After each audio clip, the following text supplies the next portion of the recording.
Well, the good thing about it is that you have that opportunity to kind of connect, and I don't like missing out on an opportunity to have a conversation with somebody to let them know that we are an office which serves them.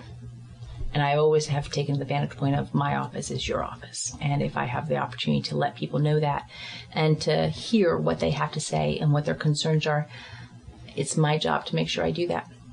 If it takes me a minute, an hour, hours, however long it be, then it's something that we're dedicated to.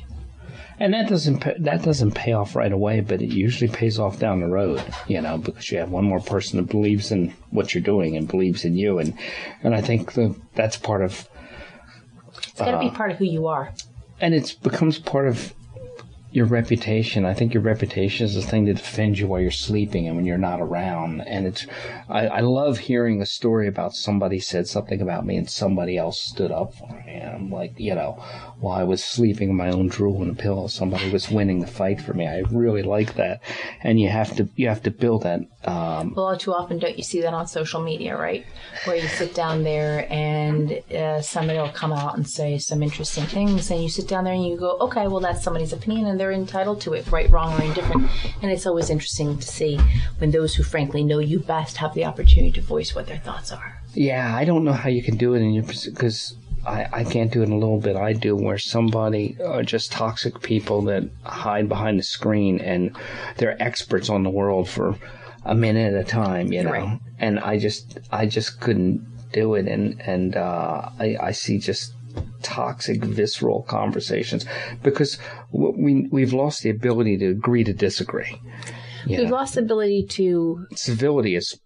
Absolutely. To me, civility is one of those things that sometimes is lost. Not always, but sometimes is lost. But most importantly, because we sometimes engage so much through social media, the ability to have a fair exchange of ideas and to walk away having learned what the other person thinks and have an appreciation for some aspect of it or none of it, but sit down there and go, okay, that's interesting.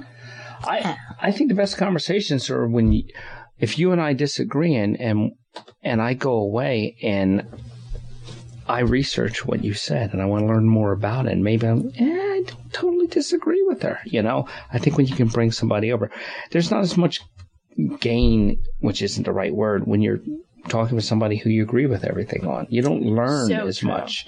You don't learn, and I like to learn from that discussion with people, but I've become very fearful about discussions on social media because they get so visceral and people don't care about what they say, and the civility and the decency is gone and the accountability is not there at all. Well, we kind of, I understand what you're talking about, and I look at from an office standpoint of social media as just as our opportunity to let people know what we're doing as an office, what our priorities are sometimes at an office, warnings to help them learn about what scams might be out there that they could avoid becoming victims of.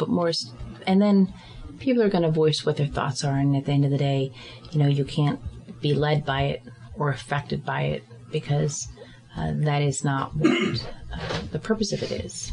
You can listen to it and decide if they're accurate or inaccurate, or if they're speaking about something about which they have information, which they can help us sometimes. And sometimes that is the case. Every once in a while, we'll post things on social media where you'll realize there are other victims out there who didn't come forward. Right. And that's when it's truly valuable from our standpoint, because we can then reach out and help them. No, and that's very true. I think there are times when I saw, and I had asked you before about domestic abuse, and I think it makes people not feel alone. There's a thing down there called the Radar Project with Leslie Holt, where they post, and it just is a post on a map, so you don't feel alone in what happened to you. It doesn't identify anybody specifically, but and I imagine it hurts real estate values, but it helps people feel that they aren't alone, because I think a lot of these crimes, like domestic abuse, people feel that they're alone. They're the only one having a problem. Right. I agree. And I was, I met somebody who was involved in that. I went and I took the training and to be a counselor because I I realized in the midst of dealing with her problem, I was a Cro-Magnon. I was my father, and just having old school values on it. Whose solution to everything was kind of walk it off, and it wasn't a walk it off kind of thing. And then it was, and prior to being educated on it, because I realized I was an ignoramus, was that I had to, I couldn't just say. And what I initially said was, well, just leave the guy. It's much more complicated. Much more. Because electronically, digitally, children, emotionally, financially, there's so many ties that these people wrap you up in to manipulate you.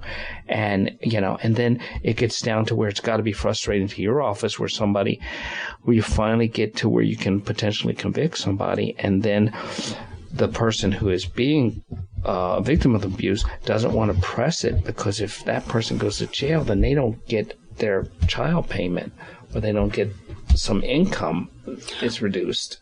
Or they're so wrapped up in that relationship, and that relationship is such that they don't have the strength to necessarily be able to step up, continue to step up. It's interesting. It is something that we face as an office oftentimes. And,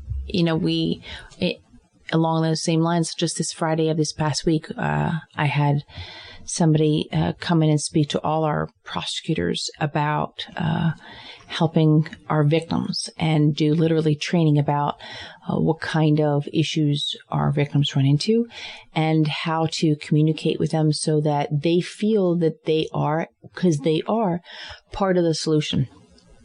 Because if they recognize we are invested in this as much as they are, and it is a partnership, and we don't have all the solutions, but we have people that we know who will help them. Sometimes feeling empowered really gets you there 99% of the way. Yeah, just not feeling alone. Right. Just not being alone. And it's amazing when somebody is hurting or feeling alone, that the slightest bit of that empowerment will go a long way with them, more than it would go to somebody who's not suffering from something, because they're much more appreciative. Is there anything you want to talk about? We haven't talked about you are up for re-election, and I know you're too modest to campaign.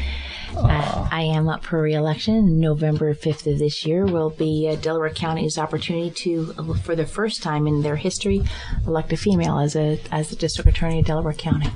So I'm really proud to be in that position. And how has campaigning gone? Are you? I kind of look at the best way to let the public know about who I am and what I am. Good. Yes, is to do my job, which I've been doing as a prosecutor for 28 years. And if those individuals take the opportunity to learn what I do and how I do it, then that's 99% of the battle. So if you've been doing that for 27 years, you're at least 35. You're too kind. Well, one of the first questions I got asked for a lifetime as a woman, sometimes this is one of those things that's old school about me. I didn't ever talk about my age, and I think I got that from my mother. Mm-hmm. But what was entertaining is one of the first phone calls I got from the press when I was appointed as district attorney in January of 2018 was, "How old are you?" They asked you that. They literally asked me that, and I just about fell off my chair and said, "Wow, I guess the secret is out." Because I'm an absolute idiot, and I know not to ask that. Same here. What was your answer? I told them, listen, there's a part of you when you are in a position of trust such as this, where the public wants to know some things. And so I tell them things like how old I am and that I am married to the job. You get more comfortable as you get older. You get comfortable when you're being uncomfortable, or whatever you want to call it. You get comfortable with the stuff, and it doesn't matter. And I saw this great thing where it was talking about, being older and not being as effective. And it just changes as you get older. And what it said was that, act my age. Somebody saying that act my age. What do I care how old I am? The ocean is old as can be, and it'll still drown you with vigor. So don't mess with it. It's true. With age, however, comes a certain amount of, perhaps I'm going to call it wisdom, or maybe better judgment, maybe, do we do the same things in our 50s? Or lack of stamina to make bad choices. See, there you go. And do we do the same thing in our 50s that we do in our 20s? Of course not, right? No, you can't. You couldn't survive it. You couldn't survive it. I mean, you do. There's always bad decisions to be made, and all. You just step back from it. I think that one of the things I've come to realize is not that I'm wiser, but I'm not much smarter. And I gain a little, I lose a little. It's always a balance. I think I don't have the time to hang around the friends that as a group we would get together and make terrible group decisions, I find that things I push out of my head is like algebra, and I try to make more room for areas which matter to me every single day. So that's... Yeah, and it's bizarre the things that you take note of. We were doing a search the other day, and I had boats on the water and everything, and that was all being taken care of. It was a long, tedious process to recover a weapon. I got fascinated by this butterfly on the shore. I was watching this butterfly. It was landing on my finger, and they're out working the water. And I'm on the internet looking up the butterfly, and I'm petting the butterfly, and I took pictures on my Facebook. And then I said I better check in with them. But I just got you find contentment. You look for it more, and you find it more because you appreciate it. You live in the moment. You live in a moment. You live in a moment, and you appreciate it. And I've been very thankful in doing the job that I've done, and perhaps the job you do. You appreciate the absence of chaos. You appreciate the absence of calamity and catastrophe, and you recognize that, and I really, really enjoy what I would have called boredom in the past. Because when I tell people all the time, when we're bored, then nobody's missing, nothing's wrong in someone's life, and it's good to have a boring day now and then. But I hope I don't want to wish you luck, because I don't think luck is part of it. It's a little part, but the voters make the best choice. Thank you. And I agree. I hope and you have the potential of this would be your first full term.